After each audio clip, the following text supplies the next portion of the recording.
Assalamualaikum warahmatullahi wabarakatuh. Perkenalkan, nama saya Nawar Fazah, NIM 2014040017. Saya dari Tadris Matematika A. Di sini saya akan mempresentasikan materi saya tentang pembaharuan Islam di Minangkabau. Pembaharuan Islam di Minangkabau terdiri dari dua gelombang. Gelombang pertama tentang Revolusi Padri. Gelombang kedua tentang konflik antara kaum muda dengan kaum tua. Pada gelombang yang pertama, kita akan membahas tentang gerakan Padri pada gelombang pertama, gerakan Padri pada gelombang kedua, perang Padri, dan dampak perang Padri terhadap adat di Minangkabau. Begitupun dengan gelombang kedua, kita juga akan membahas tentang asal-usul adanya istilah kaum muda dengan kaum tua, tema perdebatan antara kaum muda dengan kaum tua, serta dampak pembaharuan di gelombang kedua. Marilah kita membahas satu persatu dari submateri tersebut. Yang pertama, gelombang pertama Revolusi Padri. Awalnya, Revolusi Padri adalah perang yang terjadi karena adanya pertentangan dalam masalah agama, kemudian berubah menjadi perang melawan penjajah. Yang jadi pertanyaan, kok bisa yang awalnya berhubungan dengan agama, kemudian berubah menjadi berhubungan dengan penjajahan? Nah, disinilah tugas saya menjelaskan kepada kita semua tentang apa sih Revolusi Padri itu. Sudah saya katakan tadi di awal bahwa gelombang pertama Revolusi Padri ini ada 4 hal yang harus dibahas, yaitu tentang gerakan Padri gelombang pertama, gerakan Padri gelombang kedua, perang Padri, dan dampak perang Padri terhadap adat di Minangkabau. Pada gerakan Padri gelombang pertama ini dikhususkan membahas tentang pembersihan yang dilakukan oleh kaum Padri terhadap kaum adat yang melakukan tindakan yang bertentangan dengan syariat Islam. Awalnya, gerakan Padri ini terinspirasi dari gerakan Wahabi yang sukses di Saudi Arabia yang dipelopori oleh trio haji, yaitu Haji Miskin, Haji Sumani, dan Haji Piobang, yang ditandai sejak kepulangan mereka dari Tanah Suci sesudah menunaikan ibadah haji. Pun sebenarnya di Minangkabau sendiri telah dilakukan tindakan pembersihan oleh Tuanku Nantua beserta murid-muridnya dengan melalui metode dakwah. Ada beberapa dari murid dari Tuanku Nantua, seperti Tuanku Nan Renceh, Tuanku Lintau, dan Tuanku Mansiang. Mereka ingin sekali melakukan pembersihan terhadap hal-hal yang tidak sesuai dengan syariat Islam. Mereka tidak tahan melihat Minangkabau ini dalam kubangan dosa. Mereka tidak tahu apa yang harus mereka lakukan, hingga pada akhirnya gerakan Wahabi pun datang, membuat mereka menjadi lebih semangat dan membuat mereka mempunyai harapan untuk melakukan tindakan pembersihan. Kemudian Tuanku Nan Renceh pun membentuk sebuah dewan dengan nama Harimau Nan Salapan. Gerakan ini identik dengan kekerasan. Mereka akan melakukan kekerasan tanpa pandang bulu terhadap siapapun. Asal tidak sesuai dengan syariat Islam, ya harus diserang. Tidak ada yang namanya pandang bulu. Ya salah, itulah prinsip daripada gerakan yang dibentuk oleh Tuanku Nan Renceh ini. Serangan-serangan yang dilakukan oleh kaum Padri ini hanya bersifat setengah-setengah, sehingga tidak membuahkan hasil apapun, hingga pada akhirnya membuat Tuanku Nan Renceh kesal dan ia mengeluarkan ultimatum bahwa diwajibkan bagi seluruh desa yang ada, bagi penduduknya untuk memeluk agama Islam, wajib beragama Islam dan melakukan segala sesuatu sesuai dengan syariat Islam. Tidak boleh bertentangan dengan syariat Islam. Maka dikatakanlah gerakan ini lebih ekstrim daripada gerakan Wahabi yang sebenarnya. Dikatakan demikian karena gerakan ini telah memasuki tahap jihad yang terakhir, yaitu memerangi orang-orang yang tidak beriman atau dengan membunuhnya. Gerakan ini lebih ekstrim karena ultimatum-ultimatum yang dikatakan oleh kaum Padri tidak pernah diindahkan oleh kaum adat. Mereka tetap saja melakukan tindakan-tindakan yang bertentangan dengan syariat Islam. Mereka tidak mempedulikan ultimatum-ultimatum tersebut. Maka langsunglah kaum Padri memasuki tahap jihad yang terakhir ini.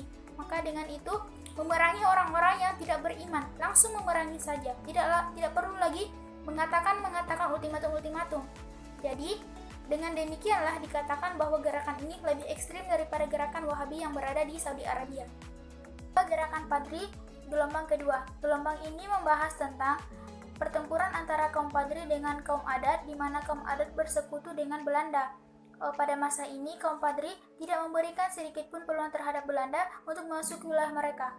Mereka menutup segala akses yang ada agar Belanda tidak menghancurkan wilayah mereka.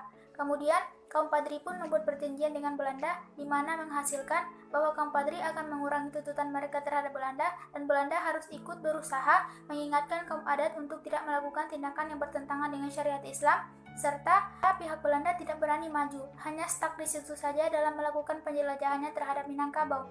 Dan pertempuran antara kaum Padri dengan kaum adat dimenangkan oleh kaum Padri, sedangkan kaum adat mengalami kekalahan dan mereka sadar bahwa mereka telah diadu domba oleh pihak Belanda. Sehingga lahirlah perdamaian. Perdamaian ini pun menghasilkan sebuah falsafah, yaitu dengan nama adat bersandi di syarak, syarak bersandi di kitabullah. Ketiga adalah Perang Padri. Periode ini dikhususkan membahas tentang pertempuran antara kaum adat dengan kaum Padri yang saling bahu-membahu untuk melawan penjajahan Belanda. Di mana kaum adat yang sebelumnya bersekutu dengan Belanda, mereka mengira bahwa tidak akan ada imbalan, mereka hanya bebas dengan meminta-meminta saja, tidak ada imbalan daripada yang harus mereka berikan kepada Belanda. Ternyata mereka salah, mereka harus melakukan ganti rugi, mereka terus dipaksa terus-menerus dalam melakukan sesuatu yang disuruh oleh Belanda. Sehingga itu membuat mereka kesal dan mereka tidak mau lagi bersekutu dengan Belanda. Hingga mereka pun bersekutu ataupun bahu-membahu dengan kaum Padri dalam melawan penjajahan Belanda. Taktik dan siasat telah dilakukan oleh Belanda untuk menguasai dan menaklukkan Minangkabau, hingga pada akhirnya Minangkabau pun berhasil dikuasai oleh Belanda. Puncaknya adalah terjadi pada tahun 1833, terjadi pertempuran antara kaum Padri dengan Belanda, di mana pertempuran yang masih berlangsung pada hari kelima ini sudah menyebabkan banyak korban, baik itu dari pihak Padri maupun dari pihak Belanda sendiri. Di sini beberapa tokoh yang menjadi korban dalam pertempuran tersebut. Di antaranya Tuanku Imam Ponjol, dia terluka kemudian dibawa ke rumah sakit. Sebulan kemudian setelah pengobatan, ia ditangkap oleh pihak Belanda. Kemudian Tuanku Nan Renceh juga wafat dalam peristiwa tersebut. Ia wafat pada usia 64 tahun. Kemudian Tuanku Nalinto juga wafat ketika ia dibunuh atau terbunuh oleh pihak Belanda ketika hendak melarikan diri ke Mekah. Keempat adalah dampak Perang Padri terhadap adat di Minangkabau. Menurut Al-Hakim, setelah kedatangan agama di Minangkabau menyebabkan terjadinya pembauran antara adat dengan agama, di mana yang sebelumnya adat dengan agama itu sejajar, kemudian setelah disempurnakan, setelah diperkokoh lagi, setelah ditingkatkan lagi, kemudian sampai mendarah daging di jiwa masyarakat, agama diyakini memiliki posisi yang lebih tinggi daripada adat, karena agama berasal dari Allah, sedangkan adat berasal dari manusia atau ciptaan Allah. Tetapi adat dengan agama tidak bisa dipisahkan. Adat dengan agama harus saling berbarengan, harus saling bersandingan, dan harus saling melengkapi. Kedua adalah gelombang kedua, yaitu tentang konflik antara kaum muda dengan kaum tua. Kaum tua lebih disebut dengan konservatif, sedangkan kaum muda lebih disebut dengan progresif. Di mana gerakan ini sebetulnya terjadi karena adanya pertentangan dalam hal perbedaan prinsip dan perbedaan tujuan. Di mana pada hal ini kaum tua memiliki posisi yang sama dengan kaum adat, yaitu sama-sama dibenci oleh kaum Padri, dan mereka diidentikan dengan penganut tarekat-tarekat dan teguh terhadap doktrin Ahlus Sunnah wal Jamaah dan mazhab Syafi'i. Sedangkan menurut kaum muda, praktek tarekat yang dilakukan oleh kaum tua itu tidak sesuai dengan syariat Islam yang murni atau biasa dikatakan dengan bid'ah. Mereka beranggapan serta menuduh bahwa apa yang dilakukan oleh kaum tua jika tidak sesuai dengan syariat Islam maka itu salah. Sedangkan menurut kaum tua, walaupun tarekat mereka ini tidak berasal dari Al-Quran, tetapi dengan adanya tarekat ini mendekatkan mereka kepada Allah, jadi tidak salah. Apa salahnya jika dengan itu mereka bisa dekat dengan Allah? Tetapi menurut kaum muda itu tetap salah karena tidak sesuai dengan ajaran Islam.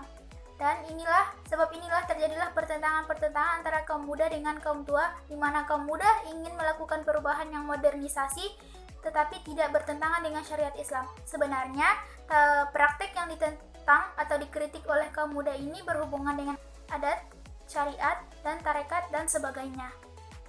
Dampak pembaharuan gelombang kedua.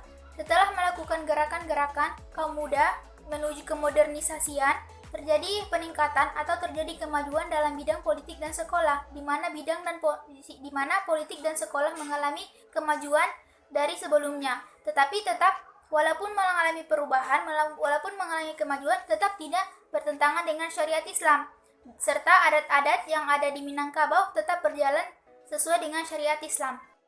Inilah dampak pembaharuan gelombang kedua di Minangkabau.